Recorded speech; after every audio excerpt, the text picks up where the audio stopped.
Do you know where your gas and electricity come from? Where we will get the energy we need in 40 years? Recent unrest in the Middle East, as well as the Fukushima nuclear crisis in April 2011, have raised the question of how much countries can afford to depend on one form of energy or another. In this report, the Economist Intelligence Unit asks 3 energy policy experts how governments will ensure that we keep the lights on. The primary source of energy in 2050, as things are looking now, is likely to be gas. But still, oil will play a big role behind gas. Coal will have a diminished role. The question is whether renewables will assume a far greater share than they have at the moment, which is around 1% globally. I think there is going to be a big increase in gas production and probably gas consumption, but there are a lot of uncertainties about how fast and where, partly because we're not certain about the prices, partly because some of the developments depend on the development of shale gas, for example. There's also the whole issue of gas and oil being very much concentrated in terms of conventional reserves in the Middle East.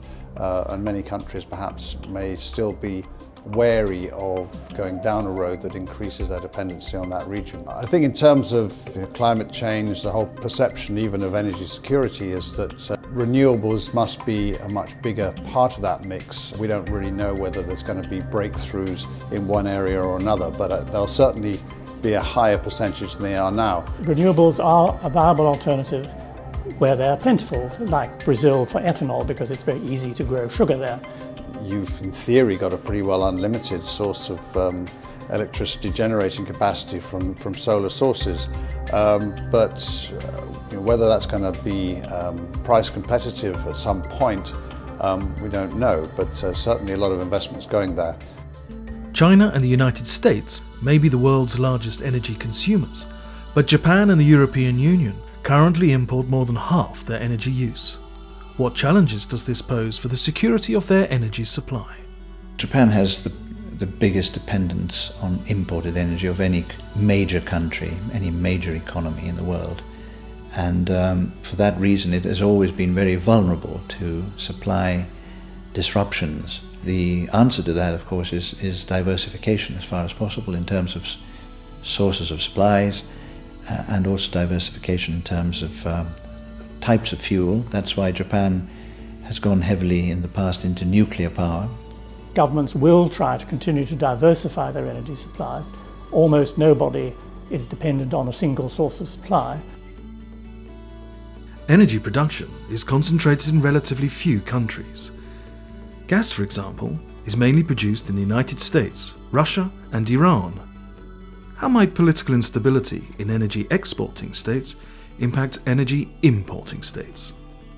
Energy will continue to be a traded commodity for a long time, and that of course does mean that there will always be a risk over the sources of supply, because the regions where the energy is sourced from may well have risks of political instability. I think that's just a fact of life, and I don't think it's going to change. In terms of conflict and energy, things will intensify as the world's population keeps on growing.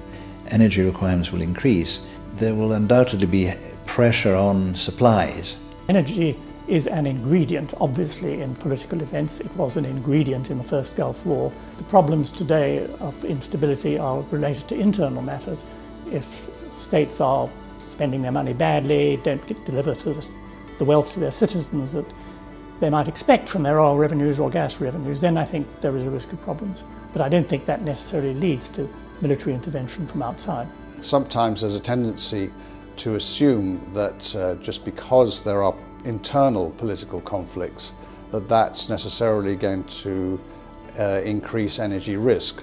I don't think that that's logically the case. To say that the popular uprising or revolutions in the Arab world increases long-term energy supply risk, I think is a mistake, that potentially it could actually improve the prospects for long-term energy supply through a more sustainable and popularly legitimate government in those places. What is happening in, let's say, the EU at the moment is that the market has been distorted, has been manipulated in order to discourage the use of one fuel versus another, one source of energy versus another. Now this is intervention in the market, and the way it's done is by imposing higher tariffs on consumers in order to favour the use of a particular fuel, and I'm talking about the renewables. It's clear that governments will have to do something about rising energy prices, and I think that the optimal solution, of course, is to invest in any way that they can make the energy system more efficient. Energy supply is not an area of activity that government should be heavily engaged in. It should be left to markets to supply energy and food and other things as it does. Whether one should choose between climate change or energy security in terms of what government should do, I'd say they should stay out of both. Achieving those goals of bringing energy costs down, of reducing the environmental damage of the current use of energy, has to mean that those global efforts to bring up strategies and coordination must be persisted with, despite the difficulties of getting everybody to agree. Only governments can put the energy problems in the wider context of macroeconomics. Only governments can decide how much a country can afford to do either climate change policies or energy security policies. That's a role for governments, and they can intervene, but they should be jolly careful and not to ignore or disrupt or prevent the forces for change which are coming out of technology, out of people's habits, and out of competition from other countries.